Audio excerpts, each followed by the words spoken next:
Beberapa orang tempatan yang berada di situ mula beredar.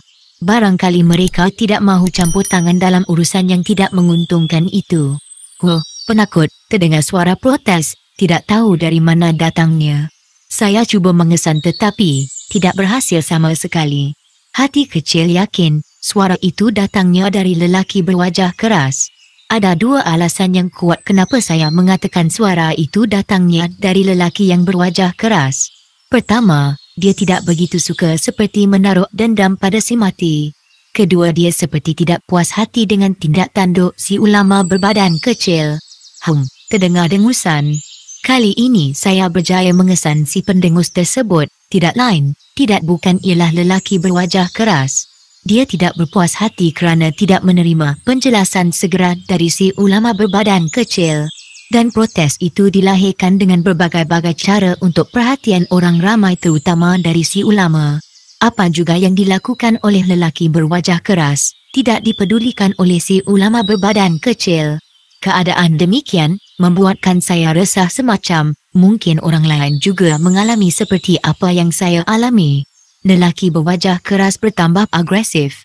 Dia bercakap ikut suka hati, meluahkan sindiran tajam dan pedih secara tidak langsung ditujukan kepada si ulama berbadan kecil. Mulutnya cukup celupar. Apa yang menariknya, si ulama tidak bertindak balas, tetapi tenang dan bersahaja. Malah saya pula yang panas telinga. Saudara, semua biji mata tertumpu ke arah Pak Imam yang berdiri dengan wajah berkerut. Kenapa? Sanggah lelaki berwajah keras. Dia dapat merasakan Pak Imam memperkatakan sesuatu terhadapnya. Lalu dia memusingkan tubuhnya menghadap ke arah Pak Imam. Dada dan muka mereka bertentang. Dengan izin Allah, tidak ada perkara pelik di muka bumi ini. Allah berhak melakukan apa saja terhadap makhluk ciptaannya. Janganlah kita persoalkan kekuasaan Allah, tambah Pak Imam dalam nada suara yang keras dan lantang. Tindakan Pak Imam itu mengejutkan Datuk Syed Hamid Al-Haddad juga si ulama berbadan kecil. Memang mereka tidak menduga Pak Imam yang banyak diam dari bercakap itu mahu mengambil dan menjalankan peranannya sendiri. Tidak baik mengungkit dan memperkatakan tentang orang yang sudah mati. Perbuatan itu mencerminkan kerendahan akhlak diri sendiri. Lagipun perbuatan demikian ditegah oleh agama. Pak Imam menyambung kuliah singkatnya di depan para tetamu. Tersentak dengan penjelasan Pak Imam, lelaki berwajah keras terdiam. Tidak memperlihatkan sebarang reaksi. Malah tunduk terus sehingga majlis ucapan terima kasih itu selesai. Tetapi saya dan Harun tetap waspada, mungkin orang lain juga demikian. Mana tahu, dalam diam lelaki berwajah keras yang merasakan dirinya diperkecilkan bertindak di luar dugaan. Penduduk setempat mula bergerak, mula bersalaman dengan ahli rombongan dari Masjid Raya, termasuk Syed Hamid Al-Haddad, Pak Imam dan Datuk. Saya dan Harun orang terakhir tidak membabitkan diri dalam acara itu, masih sendirian dan duduk mencangkung atas tunggul buruk, macam beruk jantan nanti beruk betina melintas di depan. Saya kira kata-kata dari Pak Imam meninggalkan kesan yang mendalam pada dirinya. Terima kasih, dengan pantas saya Ali Usman menyambar telapak tangan yang dihulurkan oleh Syed Hamid Al-Haddad. Telapak tangan mereka berlaga kulit, jari jemari bercantum erat. Kelopak bibir mengukir senyum dalam pelukan persaudaraan sesama Islam, penuh erat, penuh mesra. Sepatutnya saya yang mengucapkan terima kasih kerana berusaha membawa jenazah arwah abang saya untuk dikebumikan di sini. Suara ayah Usman Ali tersekat-sekat dan akhirnya menangis. Jangan menangis, maafkan saya. Semoga Allah murahkan rezeki, panjangkan umur Tuan Syed. Alhamdulillah. Semoga Allah memberi rahmat dan petunjuk ke atas keluarga kamu, balas Syed Hamid Al-Haddad sambil menjatuhkan tangannya yang memeluk tubuh ayah Ali Usman.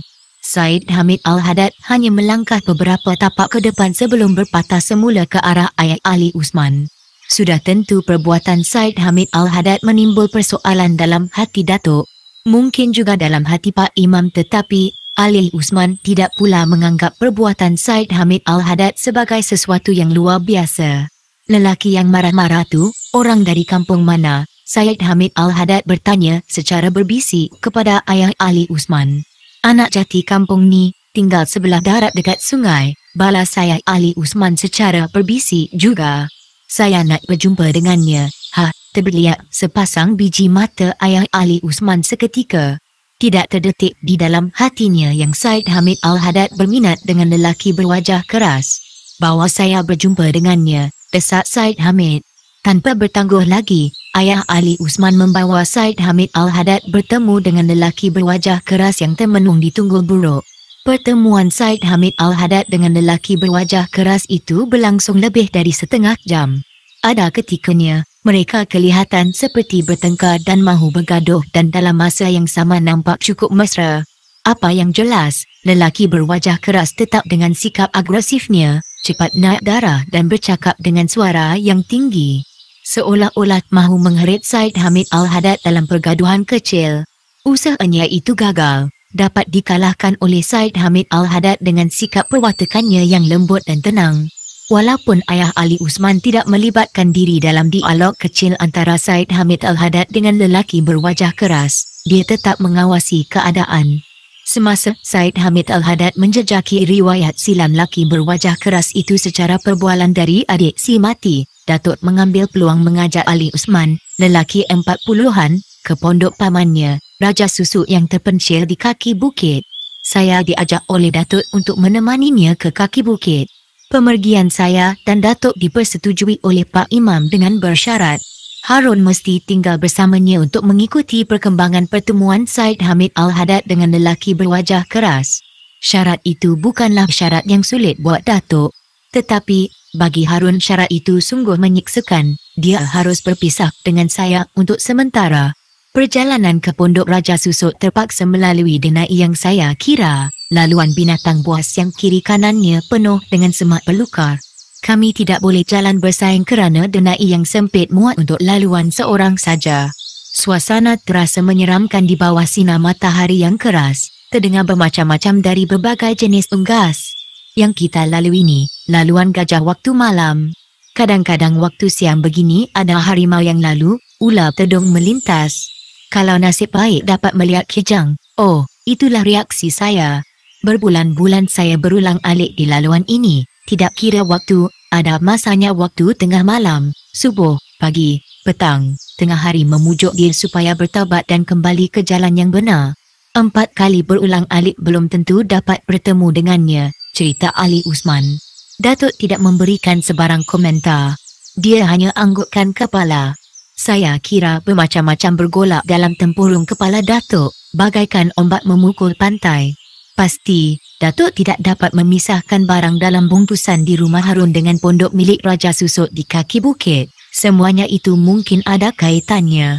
Saya pernah terserempak dengan harimau menggonggong napu waktu tengah malam di sini. Ali Usman berhenti melangkah dan menunjukkan kepada Datuk dan saya dari arah mana harimau itu muncul dan ke arah mana pula dia menghilangkan diri. "Berhati-hati," pendek Datuk bersuara. Dan saya menoleh ke kiri. Pepokok kecil bergerak macam dilanggar sesuatu. Suara unggas kian garang berbunyi bagaikan memberikan kepada kami sesuatu yang bakal muncul dari rimbunan pepokok kecil. Saya semakin cemas. Sepasang biji mata berputar melihat keadaan sekitar. Dengan tidak semena-mena kepala lutut menggeletar. Kaki terasa lemah untuk melangkah. Malah, sepasang telapak kaki bagaikan tidak berpijak di permukaan bumi. "Subhanallah," ucap saya lemah. Dari celah-celah rimbunan pokok kecil terjenggol kepala harimau dengan sinar mata yang tajam dan garang. Dan dalam beberapa detik saja seluruh badan harimau dapat saya lihat dengan jelas sekali. "Tok," saya bersuara. Tiada jawapan balas yang diterima. Dedaun hutan yang tua ditolak angin melayang-layang lemah sebelum tersadar di dedaun pepokok kecil. Suara monyet liar mula kedengaran. Ali Usman yang menjadi kepala tidak memperlihatkan rasa terkejut atau cemas. Dia nampak tenang dan bersahaja, begitu juga dengan Datuk. Harimau belang sebesar bapak lembu dengan perut yang mengelembih, terbuai ke kiri, terbuai ke kanan merintangi perjalanan kami. "Bagaimana?" ucap saya. Datuk dan Ali Usman tidak memberikan sebarang reaksi. Bagi mereka harimau besar yang mengoyang-goyangkan itu bagaikan tidak wujud. Dan harimau nampak semakin berani. Kalau tadi dia merintangi jalan, kini semakin bebas bergerak, berlega-lega di depan kami. Suara monyet liar semakin kuat. Setelah beberapa kali berlega sambil menguap, harimau besar itu cuba melakukan terkaman untuk mematahkan batang leher Ali Usman. Hati saya semakin kecut. Datuk tetap berdiri tenang. Keadaan yang tidak aman itu menimbulkan bermacam-macam persoalan dalam hati. Apakah salah seorang dari kami akan menjadi mangsa harimau? Kenapa Datuk tidak melakukan sesuatu? Berapa lama Ali Usman boleh bertahan dengan keadaan yang mencemaskan ini?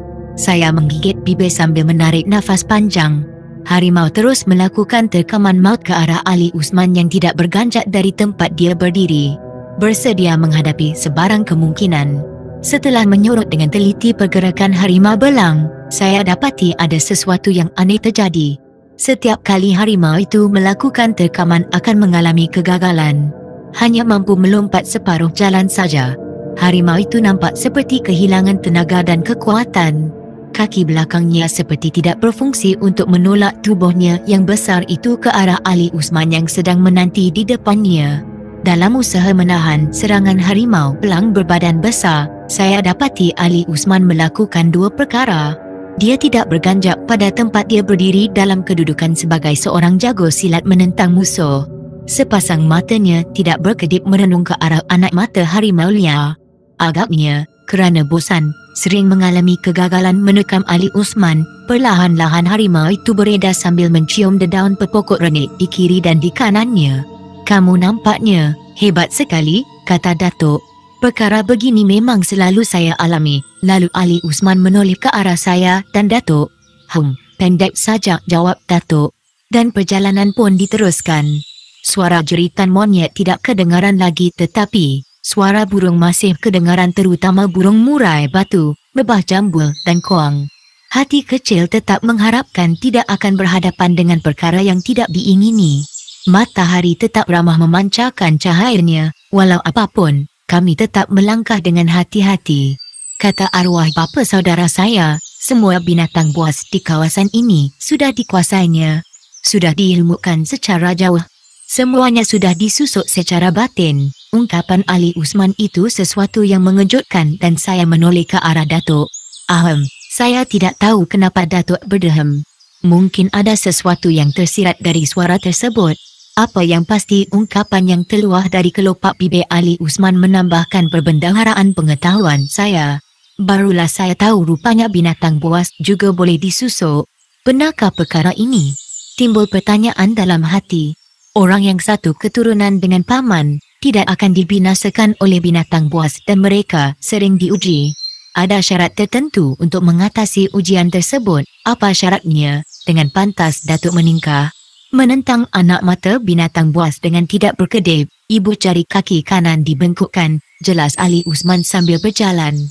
Dia tidak mahu menoleh ke arah Datuk. Saya hanya memasang telinga saja.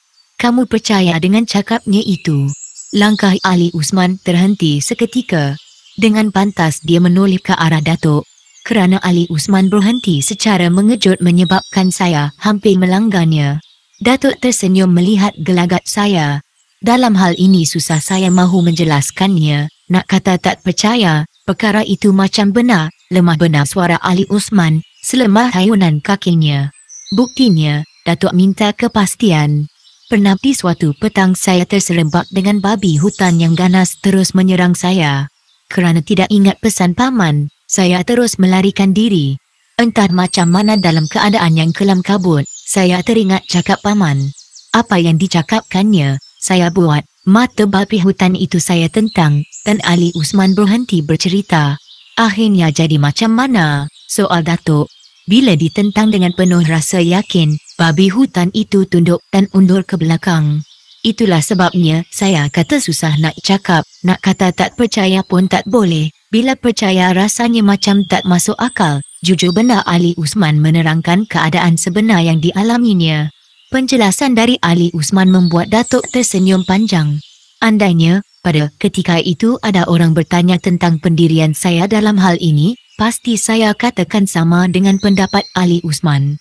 Perjalanan diteruskan ke tempat yang diingini. Sebab saja mendekati pokok jering besar yang tidak berbuah, dalam jarak kira-kira 5 kaki, halangan baru muncul. Seekor ular tedung muncul dari rerumpun lalang berdekatan pokok jering besar. Sisiknya nampak berkilat di tanpa cahaya matahari.